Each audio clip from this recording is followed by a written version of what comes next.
anda sedang bersama YouTube channel dan podcast The Midnight Man with Jaden Zander. Dan sebentar lagi Jaden akan muncul bersama satu cerita lagi untuk anda semua di luar sana. Marilah kita bersama Jaden. Selamat malam dan selamat datang saya ucapkan kepada anda semua ke YouTube channel saya The Midnight Man with Jaden Zander. Dan pada malam ini saya ada satu cerita, tapi cerita ini bukan saya lah yang menceritakan. Ini cerita datangnya daripada salah seorang pendengar YouTube channel saya, iaitu Ika Teriyaki yang berada di Kajang Selangor. Dan beliau telah memberi saya cerita beliau tentang kerasukan 7 jenis jin di dalam badan beliau sendiri. Dan itu cerita memang saya sudah dengar, cerita dia memang seram. Tapi malam ini saya akan kemukakan untuk anda semualah. Marilah kita bersama dengan Ika Teriyaki. Ini pengalaman saya dirasuk pada tahun 2018. Saya pindah ke Malaysia, Cyberjaya pada tahun 2017. Sebelum tu Cyberjaya adalah tempat yang berhutan.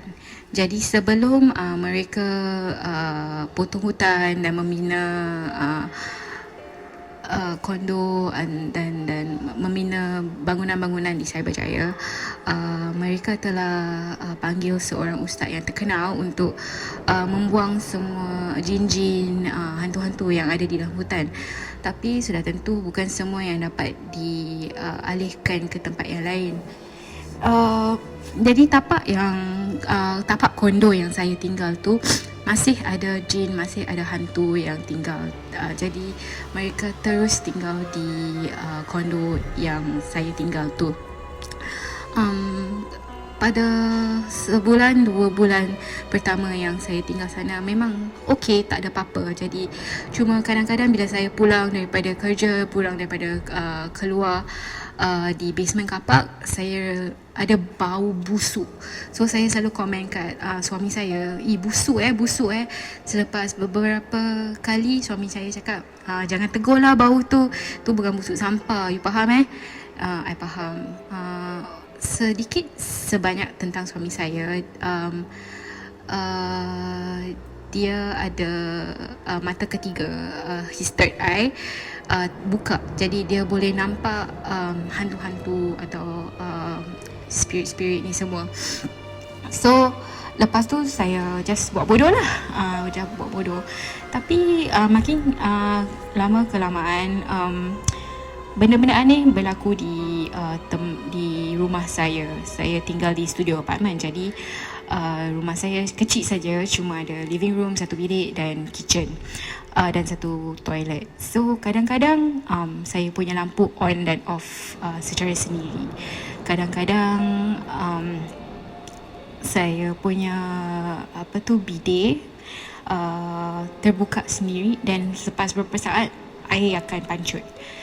Kalau fikir logik, bidet kalau terbuka air akan pancut serta-merta, tapi ini tak, dia akan tunggu 5 saat, 10 saat baru air pancut.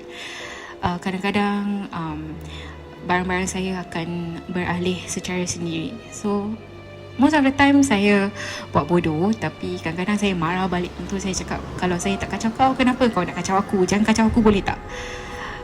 Macam tu lah. So when saya bagi tahu saya punya suami, dia tak percaya, sebab dia ingatkan saya ni depressed, halusinasi tentang barang-barang ni. Saya inginkan perhatian sebab pada masa tu saya sedikit depressed kerana berada di tempat baru dan tak ada kawan-kawan, tak ramai kawan-kawan, and saya sunyi. So okay lah, kalau dia tak percaya tak apa, saya just hadapi seorang kan. Then satu hari bila kita keluar, kita tak balik rumah terus sebab waktu maghrib. Then kita just duduk di kedai kopi di bawah, dan kami sedang kami makan.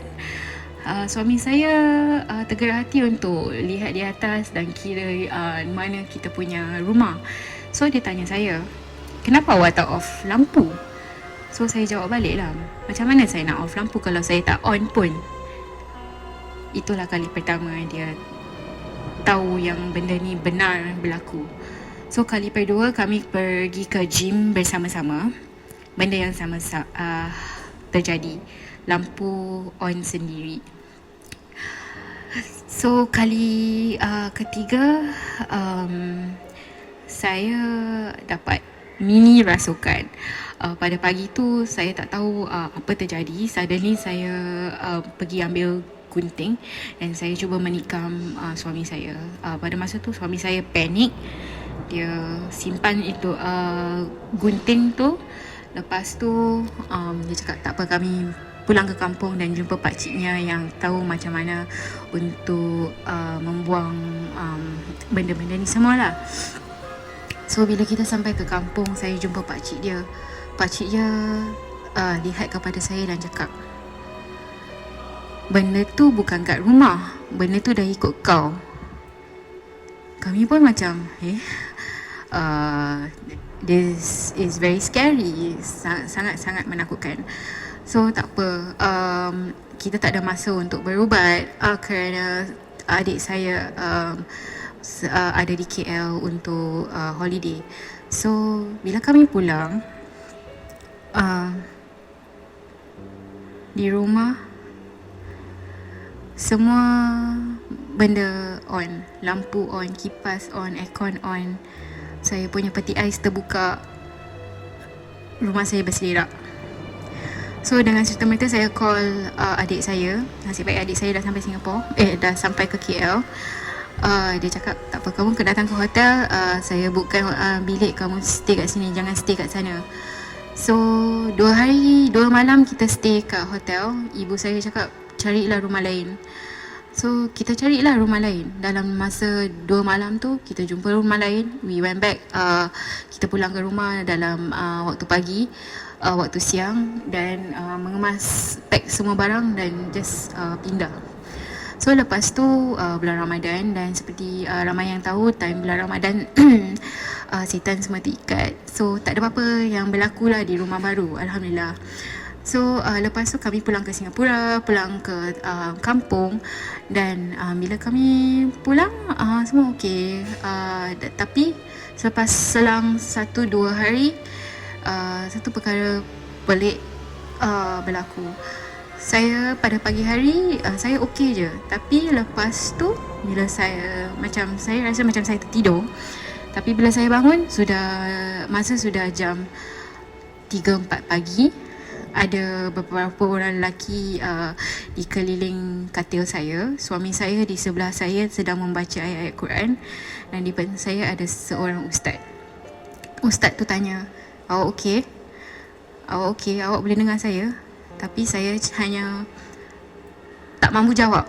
Lidah saya tak boleh cakap apa-apa, sebab saya sedang lihat di atas, di dinding, di ceiling, di corner ceiling saya ada sebuah lembaga, sesuatu lembaga hitam melihat kepada saya, dan saya cubalah nak baca ayat Quran ke apa ke, ayat kursi ke, Qul Allah atau Qul A'udzu Binnas, tapi tak boleh keluar satu perkataan. Mata saya just pandang kat tempat tu je. Ustaz pun pandang kat depan tu dan dia baca apa entah, then after that okay already. So lepas tu dia cakap okay, kamu berdua pergi mandi dengan air bacaan yang dia telah baca. So kita mandi, dan lepas tu orang semua dah balik. Dia cakap, kamu tahu tak ada berapa benda kat dalam badan kau?